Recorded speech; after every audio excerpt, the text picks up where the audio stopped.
네, 오늘은 들린 손의 신앙이라는 제목으로 함께 말씀을 나누고자 합니다. 오늘은 사순절의 세 번째 주일입니다. 사순절은 십자가를 바라보는 시간이고 우리는 지금 이 사순절의 길을 걷고 있어요. 사순절은 단순히 교회력에 속한 절기가 아닙니다. 사순절은 우리의 시선을 다시 십자가로 돌리는 시간입니다. 우리는 너무나 쉽게 세상을 바라보며 살아갑니다. 문제를 바라보고 사람을 바라보고 상황을 바라보며 살아갑니다. 하지만 사순절은 계속해서 우리에게 묻는 거죠. 지난주에는 지금 당신은 어느 은혜 위에 서 있는가? 당신의 집 문설주에는 피가 바라져 있는가? 뭐 이렇게 물었다면 오늘 본문은 우리에게 너는 지금 어디를 바라보고 있느냐 하고 묻습니다. 성경은 우리에게 말씀합니다. 신앙은 단순히 세상을 바라보며 버티는 삶이 아니라 하나님을 바라보며 살아가는 삶이다라고 알려줍니다. 오늘 본문인 출애굽기 17장은 이스라엘 백성이 광야에서 아말렉과 전투하는 모습을 담고 있습니다.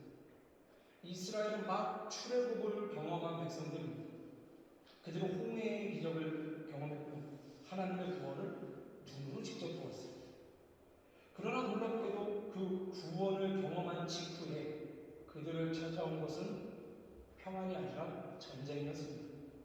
아말렉이 공격을 해온 거죠. 이 장면은 우리에게 중요한 인생의 진리를 보여줍니다.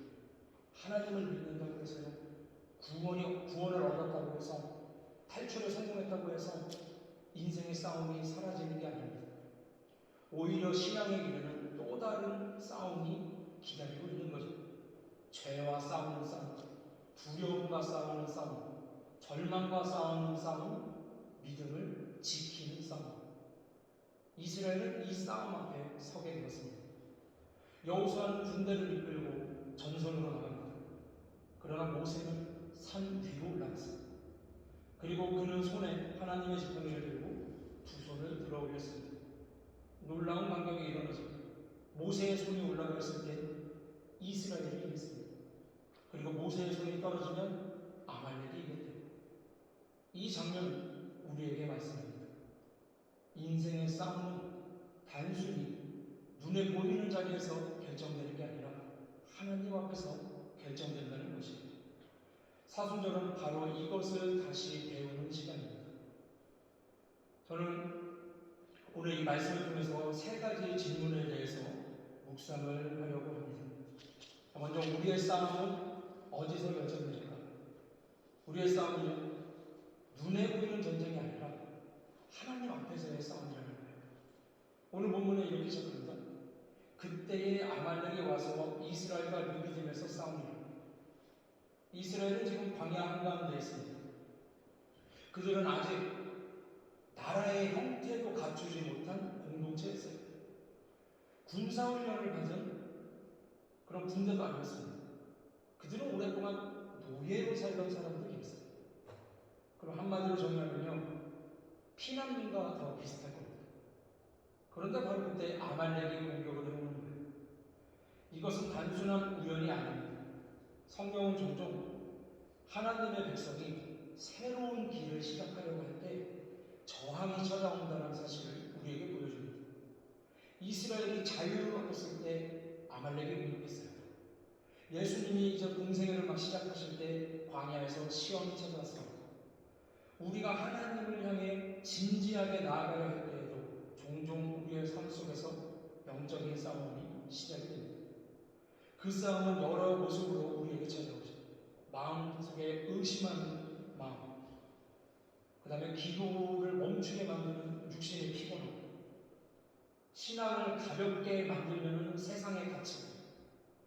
이 싸움은 실제죠. 여호수아는 전쟁터에 직접 나가 싸웠습니다. 하지만 모세는 산 위에서 하나님께 기도를 했어요. 여기서 성경은 놀라운 사실을 보여주죠. 전쟁의 승패는 전선에서만 결정되는 게 아니었습니다. 산 위에 있는 모세가 기도의 손을 올리면 이스라엘이 이겼고 손을 내리게 되면 아말렉이 이겼습니다. 성경에서 손을 드는 행위는 기도와 의지를 표현을 합니다. 모세의 손은 그냥 단순한 손이 아니라 하나님께 향하는 신앙의 손이었습니다. 즉, 이 싸움의 승패는 군사력보다는 하나님께 의지하는 믿음에 달려있음을 보여주는 거죠. 사랑하는 성도 여러분, 우리의 삶도 마찬가지입니다. 우리는 종종 모든 문제들을 인간적인 방법으로 해결하려고 합니다. 조금만 더 노력하면 될 것 같고, 조금만 더 내가 똑똑해지면 될 것 같고, 조금만 더 내가 그냥 육체적으로 강해지면 버틸 수 있고, 뭐 그럴 것 같아요. 하지만 우리 하나님은 우리에게 말씀하십니다. 너의 싸움은 나에게 달려있다. 여기서 우리는 예수님이 들려주신 한 비유 이야기의 장면을 떠올릴 수 있는데요. 누가복음 18장에 보면 바리새인과 세리의 기도가 등장을 합니다. 그런데 바리새인은 성전에 서서 이런 기도를 했어요. 누가복음 18장 16절 함께 있습니다. 시작. 바리새인은 서서 따로 기도하여 이르되 하나님이여 나는 다른 사람들 곧 토색, 불이, 간음을 하는 자들과 같지 아니하고 이 세리와도 같지 아니함을 감사하나이다. 바리새인은요 지금 기도를 하고 있는 거거든요. 하나님 앞에서 기도하면서조차 자신을 자랑하고 있었습니다. 기도를 하면서도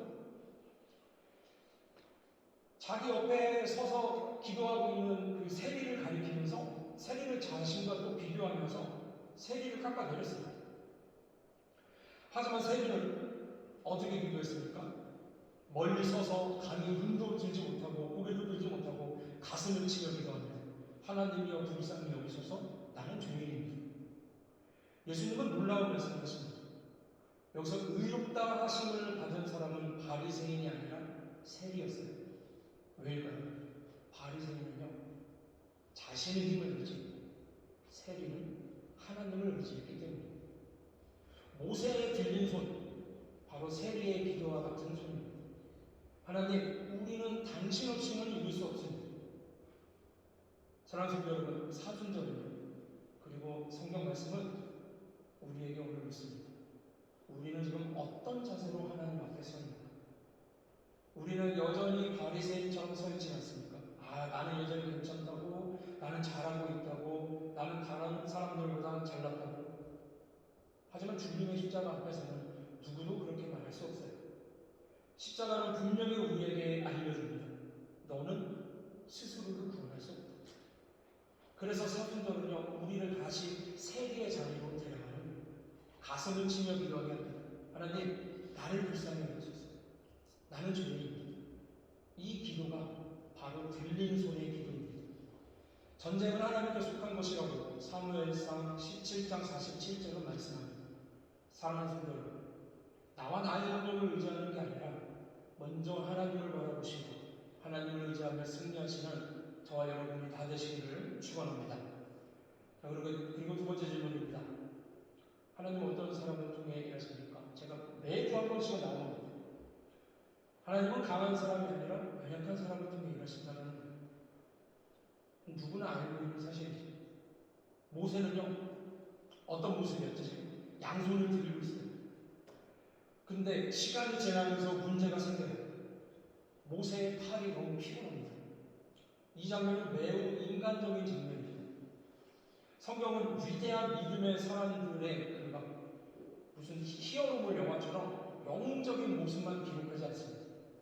그들의 연약함도 솔직히 다 보여준다는 거예요. 모세도 인간이었습니다. 선지자였지만 인간이었어요. 하나님의 음성을 직접적으로 듣지만 인간이었다는 거예요.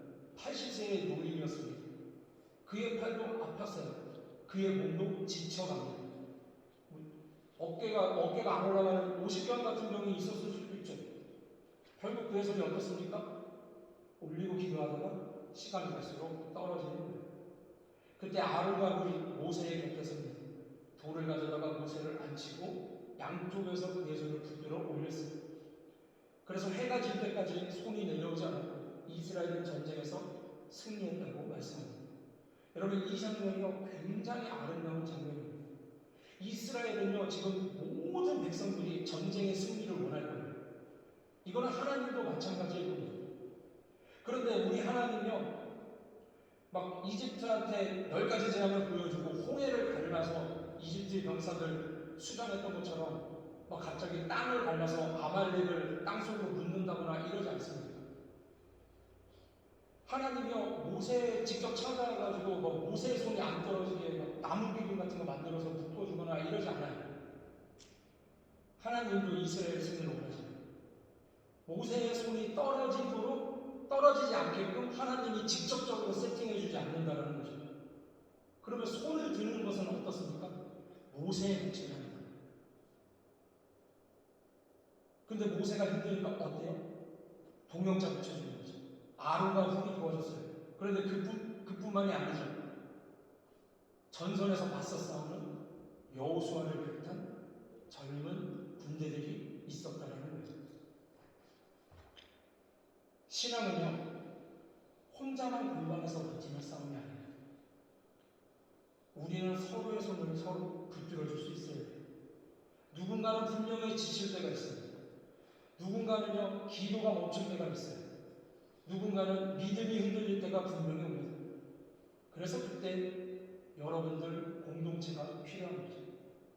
그리고 이 장면은요, 우리에게 또 다른 성경 말씀을 떠올리게 해주는데, 이 말씀도 이번 주 묵상 본문에 있었죠. 사도 바울이 고린도후서 4장에서 이런 말씀을 합니다. 고린도후서 4장 7절 함께 읽겠습니다. 시작. 우리가 이 보배를 질그릇에 가졌으니 이는 심히 큰 능력은 하나님께 있고 우리에게 있지 아니함을 알게 하려 함이라. 아멘. 질그릇은요 깨지기 쉬운 그릇입니다. 그냥 진흙을 빚어서 구원에 유약이나 이런 거 바르지 않은 그냥 그릇 상태입니다. 근데 바울은 자신을 질그릇이라고 표현을 합니다. 하지만 그 안에 보배가 있다고 하죠. 그 보배는 복음입니다. 그리고 바울은 계속해서 말해요. 우리가 사방으로 우겨쌈을 당해도 당하지 아니하고 답답한 일을 당해도 낙심하지 아니하고 박해를 받아도 버린 자처럼 되지 아니하고 거꾸로 틀림을 당하여도 망하지 아니하다. 왜 그렇습니까? 능력이 우리에게 있는 게 아니라 하나님께 있기 때문입니다. 모세도 마찬가지였어요. 그의 힘으로 이긴 게 아닙니다. 하나님의 능력으로 이긴 거죠. 사순절은요, 우리의 연약함을 스스로 인정하는 시간입니다. 우리는 강한 사람들이 아니에요. 우리는 쉽게 지칩니다. 그리고 쉽게 낙심합니다. 그리고 쉽게 넘어집니다. 굉장히 연약한 존재들이죠. 그리고 로마서 3장 10절은 우리에게 말씀하죠. 기록된 바 의인은 하나도 없나니 말씀합니다. 의인은 한 명도 없대요. 인간 중에. 우리 중에서도 의인은 없습니다. 우리는 모두 죄인입니다. 성경은 우리에게 많은 부분에서 보여줍니다. 이것을 하나님은요 분명히 준비된 사람을 찾으시지만 완벽한 사람을 찾으시지 않아요. 애초에 하나님 앞에서 완벽한 사람이 없기 때문입니다. 하나님이 세운 사울왕도 범죄하고 하나님이 기름 부으심을 주었던 다윗도 범죄하고 가장 지혜로웠던 왕이라고 칭송받는 솔로몬은 이스라엘을 우상의 전으로 만들어버렸어요. 이스라엘의 사사였던 기드온은 하나님이 직접 부르셨고 사사로 직접 세워주셨고 300명의 병사로 13만 5천 명의 미디안 병사들을 물리치는 놀라운 승리까지 얻어냈어요. 하지만 전쟁 뒤에 금으로 에봇을 만들고 결국 그 만들어놓은 에봇이 우상처럼 되었고 그로 인해 이스라엘이 우상 숭배에 빠지게 되었습니다. 그리고 사사였던 삼손은 시작이 너무나 좋았어요. 하나님이 태어나기 전부터 구별했던 나실인이었고 블레셋으로부터 이스라엘을 구원할 사사로 세워지고 놀라운 힘과 하나님의 영이 그에게 함께했다고 합니다. 하지만 정욕과 감정에 휘둘렸고 결국 여자에게 속아 힘의 비밀을 빼앗기게 되죠. 결국엔 두 눈이 뽑히고 블레셋의 포로가 됩니다. 마지막에 하나님께 기도하면서 블레셋 신전을 무너뜨리지만 인생을 전체적으로 보면 굉장히 비극적인 결말이었죠. 그래서 우리 하나님은 어떻습니까? 끝까지 하나님을 의지하는 사람을 찾으시는 거예요. 결국 연약한 그 질그릇이지만 그 질그릇을 통해서 보배가 드러날 것이고 또 그들의 열매로 그들을 알리라 말씀하시고 있다면서 끝까지 이 전쟁터에서 하나님을 바라보며 승리할 만한 사람을 찾으시는 거죠. 그리고 우리는 모두 성경의 이야기들을 명심해서 하나님만 의지하며 승리해야 되는 성도들이죠. 연약한 자를 들어쓰시는 하나님께서 이미 우리 모두를 주목하고 계십니다. 우리 모두는 연약한 자들이기 때문에, 그리고 이미 하나님이 쓰실 준비가 다 된 사람들입니다. 다만 끝까지 승리하며 열매를 맺는가 아닌가, 이것은 우리에게 달려있다는, 이걸 명심하시고 하나님만 끝까지 의지할 수 있는 저와 여러분이 다 되시기를 주님의 이름으로 축원합니다. 자, 마지막 질문입니다. 그러면 우리가 바라봐야 할 것은 무엇입니까? 들린 손은요, 결국 십자가를 바라보는 신앙이라는 거예요. 모세의 들린 손을 묵상하다 보면 자연스럽게 이 장면이 떠올랐습니다. 바로 십자가예요. 산 위에 들려있는 손, 그 손이 내려오면 백성이 패배하고, 그 손이 들려있을 때 백성이 승리합니다. 이 장면은 지금 같은 사순절에 더 큰 의미를 저에게 주었습니다. 왜냐하면 예수님도 언덕 위에서 두 손이 들려진 채 십자가에 달려 계셨기 때문입니다. 골고다 언덕 위에서 예수님의 손이 들렸습니다. 그 손은 못 박혔습니다. 그 손은 중보의 손이었습니다. 그 손은요, 우리를 위한 손이었어요. 모세의 손이 들려있을 때 이스라엘이 승리했듯이, 이스라엘이 살 수 있었듯이, 예수님의 손이 십자가에 들려있을 때 우리가 살게 되었습니다. 그래서 사도 바울은 고린도후서 4장 10절에서도 이렇게 얘기를 합니다. 함께 읽겠습니다. 시작. 우리가 항상 예수의 죽음을 몸에 짊어지면 예수의 생명이 또한 우리 몸에 나타나게 하려 합니다. 아멘. 항상 예수의 죽음을 몸에 짊어지면 예수님의 십자가 고난에 참여하는 삶을 보여줍니다. 여기서 말하는 것은 실제로 죽는다는 게 아니라 이런 걸 의미하는 거죠.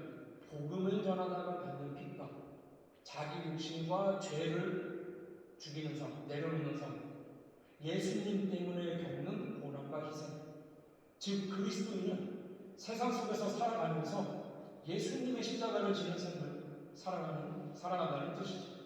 그리고 뭐라고 말씀합니까? 예수의 생명이 우리의 몸에 나타나게 하려 합니다. 이 말씀은 우리가 받는 그 고난의 목적을 설명해 주죠.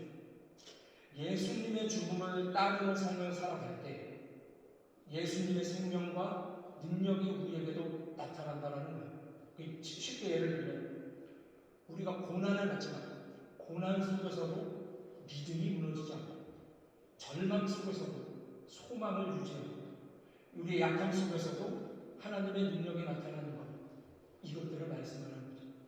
그래서 바울은 같은 장에서 우리가 사방으로 우겨쌈을 당할지라도 쌓이지 아니한다, 이렇게 말씀하는 거죠.